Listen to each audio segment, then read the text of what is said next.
So, most J-dubs, if not all, are financially illiterate. What does that mean, man? My family, they're borderline in the poverty line. They're pretty much poor because they decided to dedicate so much time to an organization that will spit you out once they're done with you. Once you get old, you don't get no retirement, you don't get no benefits from the organization.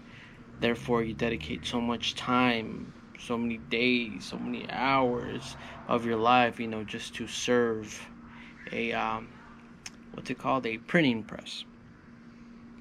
So, how can you improve your situation?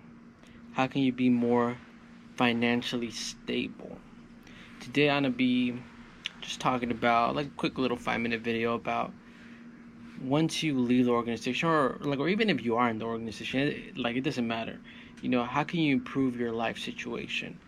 Because I remember when I first had my son, my little boy at the time. I was young, but I always had like curiosity in my mind. So what I did was I picked up books on finance, and that was back in '09, like 2010, when I really started getting into finance and money management and all that stuff. And I noticed that my community at the time, like J Dubs and a bunch of people, I mean, it's not just like J Dubs, but I noticed that they were financially illiterate.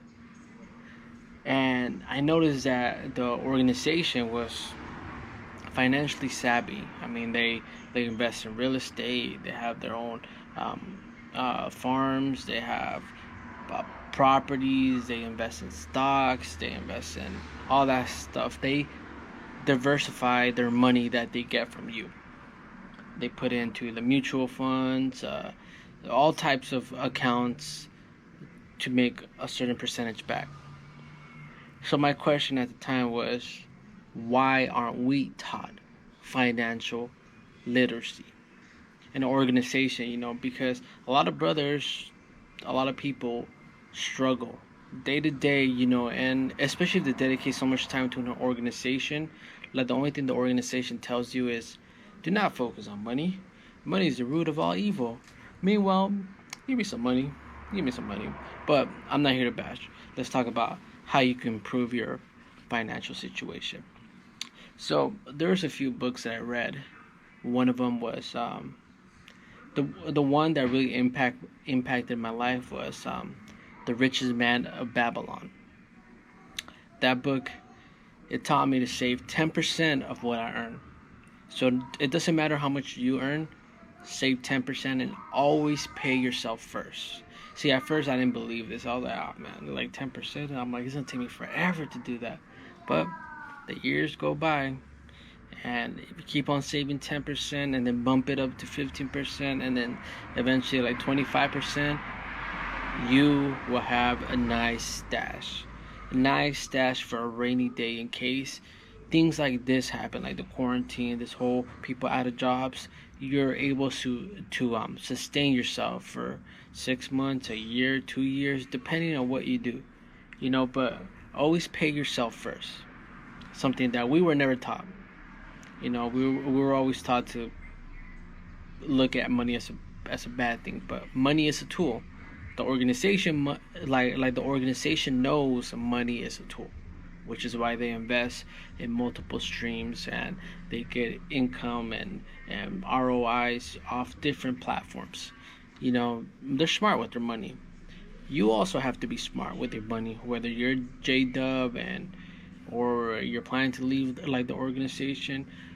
Invest in yourself. Save 10% of what you earn. Start today.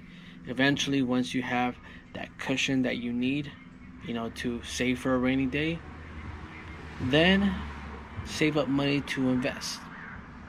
Invest money in a Roth IRA or IRA, whatever you want to call it. Invest money in that for long term, for when you're ready to retire. And then after that, invest in stocks. Diversify your portfolio. It's not about, oh yeah, I want to be rich, but you want to be comfortable.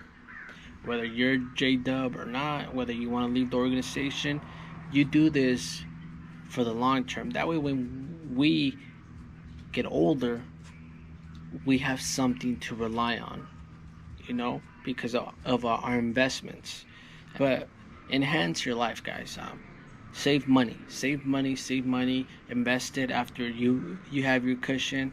Do everything that you can, to protect yourself, because at the end, whether you're in the organization or you're not, nobody's gonna come out there to help you. The organization is not gonna provide for you money wise. They'll just use you and spit you out. In the world, nobody's gonna provide for you unless you provide a service, unless you work. So save money for a rainy day, guys. That's all I gotta say, man. And see you guys soon. I'll post a video later on. So peace out.